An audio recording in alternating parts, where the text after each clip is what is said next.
Hi hello नमस्कार मित्रांनो, जीवन एक अश्वमेध या आपल्या मराठी युट्यूब चॅनलमध्ये तुमचं सर्वांचं मनापासून सहर्ष स्वागत करतो.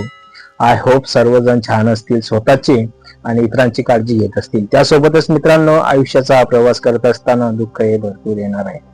ते येणारच आहे. त्या दुःखाला बाउन्स करत आनंदी राहण्याचा प्रयत्न करा, समाधानी राहण्याचा प्रयत्न करा आणि काय चेहऱ्यावरती स्माइल ठेवा.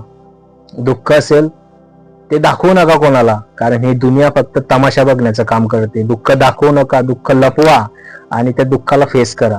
ते दुःख कमी करण्याचा प्रयत्न करा, वाचन करा, कर्म चांगले करा. तुमचं दुःख एक दिवस पूर्ण म्हणजे दुःख तुम्ही फेस करता करता ते दुःख तुमच्या आयुष्यातून निघून जाईल. तुम्हाला चांगले दिवस येतील आणि आज तेच सत्य स्थिती तुमच्या डोळ्यासमोर उजागर करण्याचा मी छोटासा प्रयत्न करतो. आज आपल्या समाजात किंवा अवतीभोवती असे चित्र आपल्याला बघायला मिळतात की दुःख हे प्रत्येकावर आहे.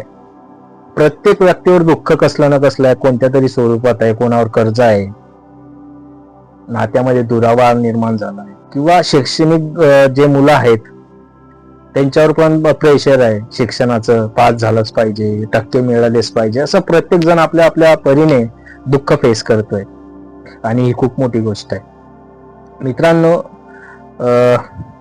गोष्ट कहाणी आपल्याला जीवनाचा सार देतात, त्यातून आपण घडत असतो. आता सोपी गोष्ट सांगतो तुम्हाला. मुंगी असते, मुंगीकडून डिसिप्लिन शिकायला पाहिजे. ते कसं की मुंग्या लाईनीमध्ये जात असतील ना, तर ते लाईन तोडण्याचा प्रयत्न करा. ते कर्म चुकीचं आहे, पण फक्त फॉर एक्झाम्पल साठी किंवा उदाहरणासाठी करा. तर ती मुंगी काय करते, तिची लाईन तोडली. आपण एका सरळ रांगेत जात असेल तर तिची लाईन तोडली किंवा तिचा खंड निर्माण केला, अडथळा निर्माण केला, तर ती फिरून जाते. मुंगीकडून ही गोष्ट शिकायची आहे आपल्याला पण, की आपल्या जीवनात दुःख, अडचणी, संकटे येणारच राहणार आहे. ते येणारच आहेत, कारण आयुष्याचं दुसरं नाव संकट आहे. म्हणून त्याला कोणी आपण असं नको बाबा तू येऊ नकोस असं नाही म्हणता येणार. ते येणारच आहे. कोणत्या स्वरूपात ते दिशा तुमच्यापर्यंत दुःखाच्या स्वरूपात येणारच आहे. कसं असतं, सोप्या पद्धतीत सांगतो. पाणी असतं, पाणीला कितीही दाबून ठेवलं किंवा अडवून ठेवलं, ते वाट कुठून कुठून करतं, कुठून ते पार पडतं किंवा जागा निर्माण करण्याचा प्रयत्न करतं. त्याचप्रमाणे दुःख आहेत, ते दुःख कोणत्या ना कोणत्या स्वरूपात तुमच्यापर्यंत येतील. ते दुःखाला तुम्ही फेस करा, खचून जाऊ नका. आणि जेव्हा दुःख तुमच्या समोर येईल तर हसत म्हणा की ये बाबा, मी बसला इथं, तुला फेस करतो की नाही बघ. कारण ते तुमच्या आयुष्यातून निघून जाईल, पण तुम्ही त्या पद्धतीने जर घेतलं तरच ते तुमच्या आयुष्यातून जाईल, अन्यथा जाणार नाही. म्हणून मी तुम्हाला एक अशी सिंपल थेअरी सांगतो. एक आपल्या चालू जीवनात घडणारी गोष्ट सांगतो. 2-3 वर्षाचं मुलं असेल, 2 किंवा 3, तर त्याला चालता येत नाही व्यवस्थित. सुरुवातीला लहान असताना तुम्ही ऑब्झर्व केलं असेल, त्याला ते पडतं, उठतं, पडतं. त्याच्याकडून आपल्याला शिकण्यासारखं आहे, बरोबर ना. ते पडलं, त्याला काय लागलं काय नाही त्याचं भान नसतं, पण ते एक गोष्ट सातत्याने करतं. ऑब्झर्व केली असेल तर तुम्हाला नक्की माहित असेल की ते उठतं, परत पडतं, परत उभं राहतं. ह्या गोष्टी बघितल्या असेल. म्हणजे त्या लहान मुलाकडून आपल्याला शिकण्यासारखं आहे, मुंगीकडून शिकण्यासारखं आहे. शिकण्याची एक उत्सुकता असू द्या मनामध्ये, माणूस शिकू शकतो. दुःख तर काय येणारच आहे. तर मित्रांनो, आजची गोष्ट खूप सिंपल आहे. आजची गोष्ट खूप सिंपल आहे. सोप्या पद्धतीने मी तुम्हाला सांगतो. फक्त व्हिडिओ पूर्ण बघत जावा. त्याने काय होईल, जीवनाचा सार मिळतो. जीवन जगायचं कसं, दुःख आलं तर कसं फेस करायचं, अडचणी आल्या तर कसं प्रॉब्लेमला फेस करायचं.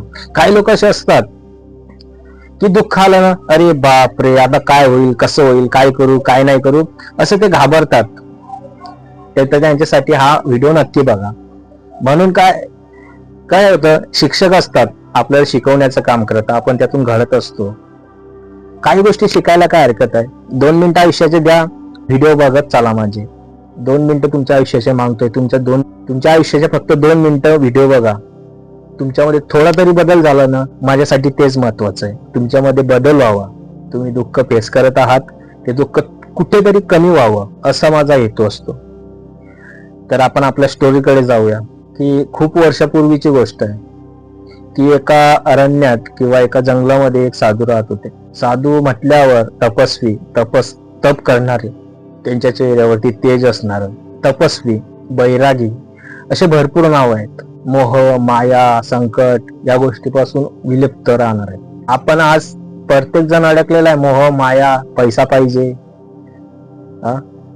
बंगला पाहिजे, गाडी पाहिजे, ही सर्व काय मोहमाया, यामध्ये प्रत्येक जण अडकलेला आहे. कर्जाच्या वेळ स्वरूपात हे सर्व चालू आहे. ज्यांना मोह, माया, लोभ या गोष्टीपासून ते विलुप्त राहतात त्या म्हणजे तपस्वी किंवा साधू. अशा एक साधू आहेत आपल्या स्टोरीमध्ये. जंगलाचं चित्र उभं करा डोळ्यासमोर, तुम्हाला सर्व गोष्ट समजेल. मी सांगतो ना, डोळ्यासमोर डोळे बंद करून घ्यायचे. तुमच्या डोळ्यासमोर हुबेहूब तसं चित्र आणण्याचा प्रयत्न करतो. डोळे बंद केले, ओके. आता जंगलात जावा. जंगल आहे, सर्व घनदाट जंगल आहे. त्यामध्ये कुटी आहे म्हणजे एक झोपडी आहे, ओके, गवताची झोपडी. त्यामध्ये एक साधू तप करत बसलेले, मौन म्हणजे मेडिटेशन करतायत ते. आणि जे पशु पक्षी आहेत त्यांचा किलकिलाट चालू आहे जंगलात. आता सर्वात हुशार पक्षी किंवा आपण पाळतो असा पोपट त्या ठिकाणी येऊन बसतो. त्यांच्या कुट्याजवळ पोपट येऊन बसतो. बसल्यानंतर तो तिथे म्हणजे आपल्या या पृथ्वीतला प्रत्येक जीव पोटाची खळगी भरण्यासाठी झटत असतो. मग तो पशु असो, पक्षी असो, नर असो, कोणी असो, त्याचं तर क्रिया चालू आहे. निसर्गाशी समतोल राखण्यासाठी प्रत्येक जण हे करतोच. आणि पोपट त्या कुट्याच्या समोर बसलेला आहे, असं चित्र डोळ्यासमोर आणा. कुट्या समोर बसलेला आहे. झोपडीमध्ये किंवा त्या कुट्यामध्ये एक तपस्वी साधू तप करत बसलेले आहेत. आता या पोपटाला भूक लागलेली असते. भूक लागली असल्यावर तो आपल्या पोटाची खळगी भरण्यासाठी त्या कुट्याच्या समोर असलेले काहीतरी दाणे असेल, काहीतरी टाकलेलं असेल साधूंनी, ते म्हणजे त्याचं पोट भरण्यासाठी तो ते खात असतो. होतं असं की ते तप करणारे साधू असतात, त्यांचे ते येतात तिथं, बघतात पोपट ते दाणे वगैरे खात असतो. साधू म्हटल्यावर ते त्याला खाऊ देतात आणि मग त्याला एक बोलतात ना, त्याला काहीतरी एक जीवनाचा धडा शिकवतात. त्याला थोडा मॉडर्न टच देऊया की त्यावेळेस त्यांच्यामध्ये काय संभाषण झालं असेल, त्याला मॉडर्न टच देऊया. ते असं की त्या साधू त्या पोपटला बोलतात की हे बाबा, तुझं खाऊन झालं ना की तुला मी जीवनाचा सार शिकवू. आता तो पोपट बोलतो की ठीक आहे, तुम्ही आता एवढे साधू आहेत, तपस्वी आहेत, बघूया तुमच्या जीवनाचा, तुम्ही मला काय जीवनाचा सार देणार. तो बोलतो की ठीक आहे, सांगा, ऐकतो. मग साधू बोलायला सुरुवात करतात की जंगलामध्ये शिकारी येतात, झाडं टाकतात, दाणे टाकतात. जे दाणे असतात त्याचे आपल्याला लालच दाखवतात की त्या जाळ्यामध्ये तू अडकशील एक दिवस, म्हणून असे लाल करू नकोस. पोपट बोलतो ठीक आहे साधू, मी आता आईच्या पुढे काही करणार नाही, किंवा त्यांचं ते ऐकून घेतो. त्या वेळेला एक दिवस असं होतात, जंगलात शिकारी येतात, दाणे टाकतात, झाडं टाकतात आणि ट्रॅप करतात त्या ठिकाणी. आता या पोपटाला त्या साधूंनी सांगितलं असं की जंगलामध्ये शिकारी येतात, दाणे टाकतात, झाडं टाकतात आणि त्यामध्ये आपलं संरक्षण होईल याचा विचार करायला पाहिजे. साधूंनी तर उपदेश केला असतो पोपटाला, पण आता पोपटाने किती ते मनावर घेतलं पाहिजे होतं, पण पोपट काही घेत नाही. त्याला पोटाची खळगी भरण्याची ते लालसा असते. तो जातो त्या ठिकाणी आणि ते दाणे खायला सुरुवात करतो. तेवढ्यात ते झाड खाली पडतं, तो अडकला जातो.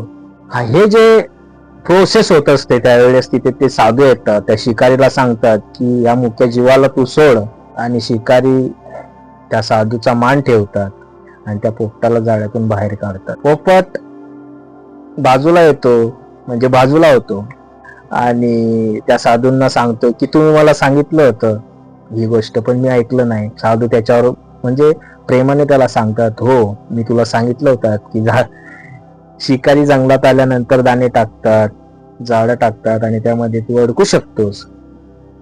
त्याप्रमाणे तो अडकला. आता ही झाली गोष्ट. आता यातून काय शिकायला मिळेल ते मला कमेंट्स मध्ये सांगा. पण यातून एक गोष्ट मी तुम्हाला सांगतो की आयुष्य जगत असताना आपल्याला प्रॉब्लेम्स फेस येतील. आपल्याला पण डायरेक्शन देणारे मार्गदर्शक आपल्या आयुष्यात कोणी ना कोणी असेल. की तो आपल्याला वाईट मार्गापासून आपल्याला म्हणजे राईट टू वे म्हणजे चांगल्या मार्गावर आपली वाटचाल व्हावी यासाठी ते काही जण प्रयत्न करत असतात. पण आपण काय करतो, घोकणपट्टी करतो. तेवढ्यासाठी त्याला सांगतो किंवा त्यांना सांगतो आपण की हो हो ठीक आहे, तुमचं मी ऐकतो. पण आपला जो मार्ग असतो आपण त्या मार्गाने जातो आणि आपलं काय पुढे होतं त्यावेळेस आपले डोळे उघडतात. आज समाजामध्ये हे चित्र घडतं की चांगले लोक आपल्याला सांगतात की बाबा तुझं हे काहीतरी चुकतं आहे, तू हे करू नकोस, तरी काही लोक त्या मार्गाचा अवलंब करतात आणि पुढे चालून ते अडकतात. तेव्हा त्यांच्या डोळ्यातून पाणी येतं, पश्चाताप होतो की मी जर यांची गोष्ट ऐकली असती तर माझ्यावर असा दिवस आला नसता. पण वेळ हातातून निसटून गेलेली असते, त्यावेळी फक्त पश्चाताप शिल्लक राहतो. गोष्टीतून शिकायचं आपल्याला एकच आहे की घोकणपट्टी करू नका. एखादा चांगला व्यक्ती आपल्याला काही मार्गदर्शन करत असेल तर ते आपण ऐकून घ्यायला पाहिजे. आपण ते स्वीकारण्याची भूमिका बजवायला पाहिजे. या कथेतून, या गोष्टीतून आपल्याला एकच शिकायला मिळतं की घोकणपट्टी करू नका. एखादा व्यक्ती जर चांगला सांगत असेल तर ते ऐकून घ्या आणि त्याच डायरेक्शनला जावा. नाहीतर कुठेतरी जाऊन आपण वाईट मार्गाला कुठेतरी अडकाल आणि त्यावेळी वेळ नसते आपल्याकडे. मित्रांनो, जर तुम्हाला काही गोष्टीतून काही कळलं असेल तर नक्की मला अभिप्राय तुमचा कमेंटमध्ये कळवा. मी तुमच्या कमेंटची आतुरतेने वाट बघतो. आणि जर तुम्हाला खरोखर या गोष्टीतून काही शिकायला मिळालं असेल तर चॅनलला सबस्क्राईब करायला विसरू नका. तोपर्यंत जय हिंद, जय महाराष्ट्र.